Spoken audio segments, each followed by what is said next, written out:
Okay, so bands are super important for staying healthy. They also help us get a little bit faster.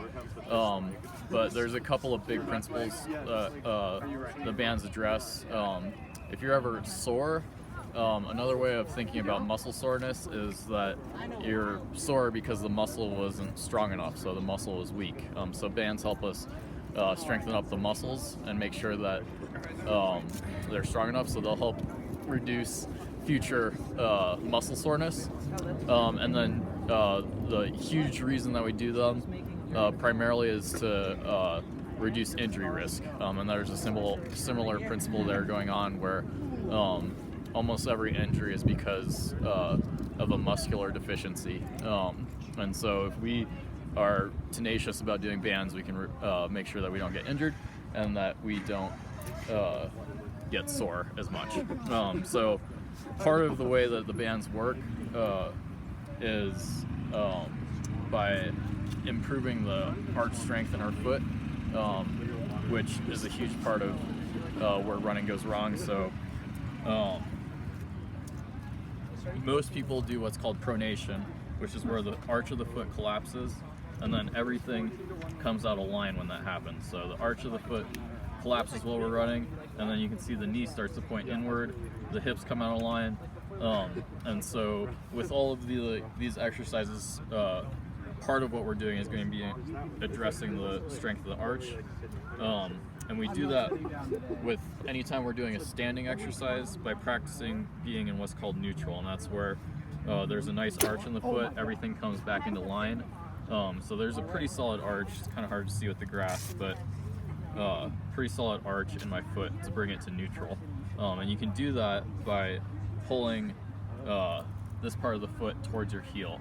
And for a lot of folks, it's really hard to start out with, and it takes some practice. So one thing you can do is what's called penny, where you just put a penny under this part of the foot and just try and bring it back towards the heel.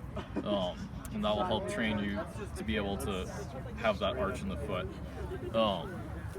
And so if we have the strength and the arch to return to neutral while we're running, we'll reduce our injury risk a lot and improve our efficiency with running a little bit. Yeah, that's critical, is just making sure that while we're doing the bands, the plant foot is always in neutral. And so the other thing, and heads up back, I'm going to grab this area real quick. That goes on with the bands is there's usually a partner exercise. So for example, if we're doing a single band exercise, there's usually a double band exercise partner. So it's just helpful for recognizing what those are doing and helping us remember them. So to start with, we can start with the single band. Either way, doesn't matter. So you put this on, Velcro it down. This one's going to work on the quads. So as I talked about before, I'm going to make sure the foot that's not attached to the band, I'm going to try and keep that in neutral. So making sure my knees all lined up, that there's a nice arch in the foot all the way through. Now this first one works on the quads, so we're going to kind of do a push kick. And we can do this like 10 to 15 times through, all the while keeping the plant foot, trying to keep that arch in the foot. To make this even more efficient, better, you can practice having the plant foot in 3 different positions. So you can have it inwards like 20 degrees, outwards like 20-25 degrees, and forwards. So you could do 5 with each direction, would be a good start. The reason for that is when you're going around curves while you're running, when you're going around curves while you're running, the plant foot turns in and it turns out depending on which direction you're going around a curve. So this just, it's a little added bonus to help keep us healthy, strengthen up the muscle as it functions. So there will be a partner exercise that goes with this one, but I'll go on, since I'm already hooked up to the single band, I'll go on to the next single band exercise. So the next one is going to work on the hips, and same thing. trying to keep that plant foot in neutral, put a nice arch in it. And then this one you can probably do 20 times. You're just going to go across and backwards while keeping the foot in neutral. To make it a little bit better, maybe do half of them in front, so 10 in front, and then step over, 10 in back. Just a little different stimulus. Final exercise standing exercise with the single band is kind of a side kick. So this one works and strengthens up the knee ligaments. So you're gonna come up, and then this is the critical part, is this motion right here. Strengthens the knee ligaments. But you're going to continue that. You're going to push and kind of do a side kick. And then you're going to come down low and keep on doing that motion. So maybe 15 times. And then with the double band, all three of those exercises, there's an opposite one with the double band. So the double band.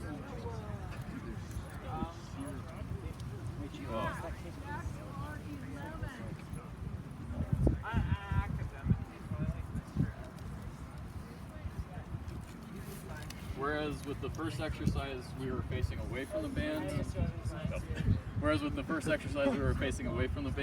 and push kicking out, with the double band we're going to do the exact opposite. So we're going to face towards the band, and then instead of a push kick, we're going to reverse that motion. So whereas before we're going like that, now we're going to bring it in and back.